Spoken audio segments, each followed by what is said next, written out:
안녕하세요. 이코노미스트 해석해주는 은행원입니다. 오늘은 9월 19일자 에디션 Finance and Economics 섹션에 있는 기사를 가지고 나왔는데요. 제목은 How does today's tech boom compare with the dot-com era입니다. 1990년대 초반에 일어났던 닷컴 붐을 혹시 기억하시나요? 그게 벌써 30년 전 일이라니 저도 정말 믿겨지지가 않는데요. 그때와 지금 불고 있는 테크 붐 현상이 비슷한 점이 있으면서도 또 차이점이 있다고 하네요. 그럼 그 부분 같이 저와 함께 읽어보시고 해석하실까요? 그럼 지금 시작하겠습니다. How does today's tech boom compare with the dot-com era? 오늘날의 테크 붐은 닷컴 시대와 어떻게 비교되는가? Tech stocks are reliving the heady days of the 1990s. Productivity looks widely different. 기술주들은 1990년대의 전성기를 다시 경험하고 있다.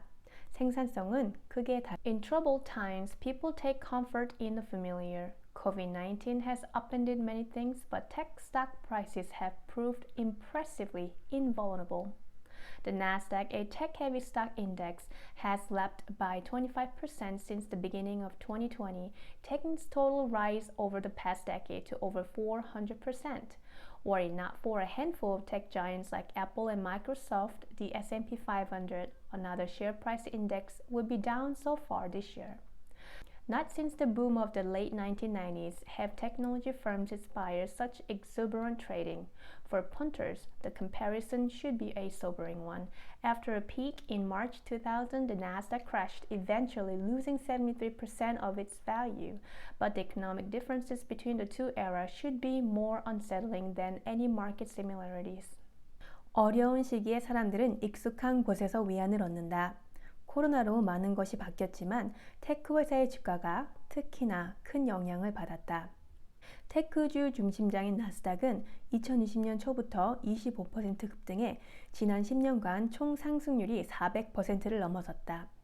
애플이나 마이크로소프트와 같은 테크주를 뺀다면 아마도 S&P 500은 지금쯤 하락했을 것이다.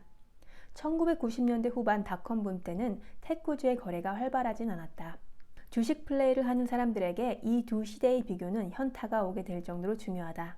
나스닥은 2000년 3월 최고점을 기록한 이후 73%나 가치가 떨어졌다.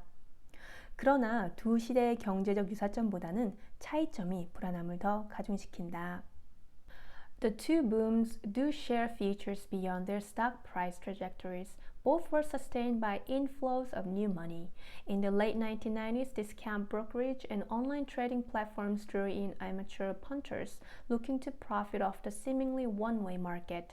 Today, an army of small-timers trade shares and derivatives on new platforms like Robinhood.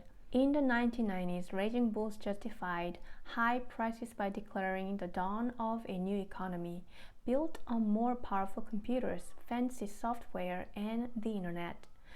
Today's optimists cite the potential of everything from cloud computing and artificial intelligence to electric vehicles and blockchain.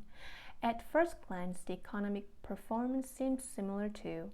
In the late 1990s, the unemployment rate fell to 4% and pay soared. On the eve of the pandemic, America's jobless rate stood at a half-century low and wage growth, after a dismal decade, had accelerated to its best pace since 2008. According to figures published by the Census Bureau on September 15th, real median household income grew by a very healthy 6.8% in 2019. 두 시대 모두 일반적 주가 상승 궤도를 넘어섰다는 특징을 공유하고 있다. 둘 다 새로운 자본 유입으로 진행되었다. 1990년대 후반에 할인 중개업소와 온라인 거래 플랫폼은 초짜 주식 투자자들을 끌어들였다. 반면 오늘날 개미들은 로빈후드와 같은 새로운 플랫폼에서 주식과 파생 상품을 거래한다. 이 말은 예전에 단순 주식을 사고 파는 거래를 했다면 요즘은 옵션이나 마진 같은 좀 더 복잡하고 위험한 상품을 거래하죠. 파생 상품에 관한 이코노미스트 링크 제가 걸어드릴게요. 1990년대 힘찬 황소들, 여기서 황소라 하면 강세장을 의미하며 불 마켓이라고도 하죠. 그 반대 시장은 곰의 비유를 해서 베어 마켓 혹은 약세장이라고 합니다. 더욱 발전한 컴퓨터, 화려한 소프트웨어와 인터넷으로 새로운 경제의 시작을 선언함으로써 높은 가격을 정당화했다. 오늘날의 낙관론자들은 클라우드 컴퓨팅과 인공지능, 전기 자동차와 블록체인에 이르기까지 모든 것의 가능성을 거론한다. 얼핏 보면 경제 실적도 비슷한 것 같다. 1990년대 후반에 실업률이 4%로 떨어졌고 급여는 치솟았다. 코로나 팬데믹 전날 미국의 실업률은 반세기 만에 최저를 기록했고 암울했던 10년 전 2008년 이후 가장 빠른 속도로 임금 상승이 가속화되었다. 인구조사국이 5월 15일 발표한 수치에 따르면 실질 중위권 가계소득은 2019년에 6.8%나 증가했다. Yet in critical ways, the two episodes look profoundly different. As the 1990s dawned, economists were hunting in vain for the efficiency-enhancing effects of new technology. Robert Solow, a Nobel Prize-winning economist, quipped in 1987 that you can see the computer age everywhere but in the productivity statistics. By mid-decade, that was no longer the case. Output per hour worked in America rose by more than 3% a year in 1998 to 2000, a feat the economy had not pulled off since the early 1970s.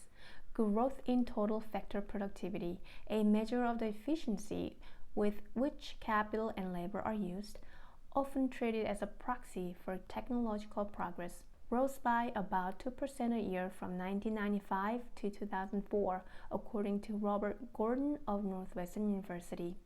There was a sharp pickup from the average pace of 0.5% in 1973 to 95, and nearly matched the rate achieved during the heavy growth year of 1947 to 73.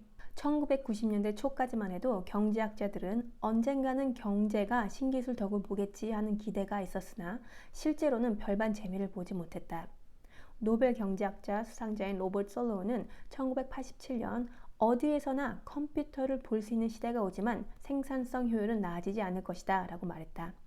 12월 중순이 채 되지 않아 그것은 더 이상 사실이 아니었다. 미국의 시간당 생산량은 1998년부터 2000년 사이에 연간 3% 이상 증가했는데 1970년 이후 최고의 성적이었다. 노스웨스턴 대학의 로버트 고든 교수에 따르면 총 요소 생산성, 즉 자본과 노동력을 사용하는 효율성의 척도, 종종 기술적 진보의 척도로 취급합니다. 총 요소 생산성의 성장률은 1995년부터 2004년까지 매년 약 2%씩 증가했다고 한다. 1973년부터 95년 평균 0.5%에 비하면 아주 큰 폭의 증가이고 1947년부터 73년 고도 성장기에 달성한 비율과 거의 일치했다. Productivity in the 2010s by contrast looks pitiful. Annual growth in labor productivity has not risen above 2% since 2010. Growth in total factor productivity, according to data gathered by John Fernald of the Federal Reserve Bank of San Francisco, has been more dismal than ever, just 0.3% on average from 2004 to 2019. If you take the 2010s alone, the average falls to just 0.1%. 반면 2010년대의 생산성은 저조하다. 2010년 이후 연간 노동 생산성 증가율이 2%를 넘지 못하고 있다. 샌프란시스코 연방준비은행의 존 페놀드가 수집한 자료에 의하면 총 요소 생산성 증가율은 2004년부터 2019년까지 평균 0.3%로 그 어느 때보다 더 낮은 것으로 나타났다. 2010년대 평균만 따지자면 0.1%에 불과하다. Strong labor productivity growth in the 1990s enabled wages to rise without squeezing corporate profits, while the dot-com boom is often remembered for the enormous valuation achieved by profitless upstarts with no clear path into the black. After-tax corporate profits during the decade rose from 4.7% of GDP in 1990 to 6.7% in 1997, before closing the decade at 5.6%. Corporate profits actually declined as a share of GDP during the 2010s, albeit from a much higher level than that prevailing in the 1990s, from 10.4% in 2010 to 9.0% in 2019. More telling, however, is the way in which firms responded to profit opportunities during the two decades. Investment in computer equipment, software, and R&D leapt during the 1990s by 1.5 percentage points of GDP over the decade. In the 2010s, despite the much higher level of profits, investment rose by just 0.7 percentage points of GDP. 1990년대의 강력한 노동 생산성 증가가 기업 이윤엔 큰 타격을 주지 않고도 임금이 오를 수 있도록 했다. 닷컴 붐은 뚜렷한 성과나 이익 없이도 엄청난 가치를 창출한 시대로 기억된다. 세후 이익은 1990년 GDP의 4.7%에서 1997년 6.7%로 증가하다가 2000년도에는 5.6%로 마감했다. 2010년대 기업 이윤은 GDP 대비 감소했다. 2010년에는 10.4%, 2019년에는 9.0%로 감소했다. 그래도 1990년대에 비교하자면 엄청 높은 수준이다. 그러나 더 확실한 차이는 기업들이 20년 동안 수익 기회를 대하는 방식이다. 컴퓨터 장비, 소프트웨어, R&D에 대한 투자는 1990년대 들어 10년간 GDP의 1.5%포인트나 증가했다. 2010년대에는 훨씬 높은 수익률에도 불구하고 투자가 GDP의 0.7포인트 증가에 그쳤다. The exuberance that powered soaring stock prices in the late 1990s, if in some cases irrational, occurred alongside tech-powered structural change. The uptick in productivity was at first driven by advances in computer making. As prices tumbled and capabilities soared, other firms began investing in new equipment. Productivity gains began to spread across the economy, helping firms streamline manufacturing and transforming critical industries. These persisted and even accelerated for some years after the market crashed. Though many dot-com darlings disappeared, the digital infrastructure built during the boom remained. So did a number of firms that came in time to dominate the corporate landscape. In March 2001, The Economist grimly assessed the prospects of Amazon, a struggling retailer that had lost 90% of its market value in the crash, noting that even if such companies survive, they are unlikely to resemble the business they once were. Holding Amazon through the crash proved a smart bet. Its stock now trades at about $3,100, up a tad from under $10 in 2001.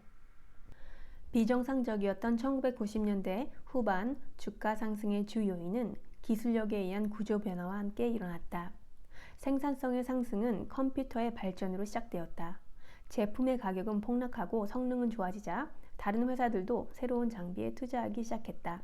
생산성 향상은 기업들로 하여금 제조업의 효율과 중요 산업의 변혁을 꾀하며 경제 전반에 퍼지기 시작했다.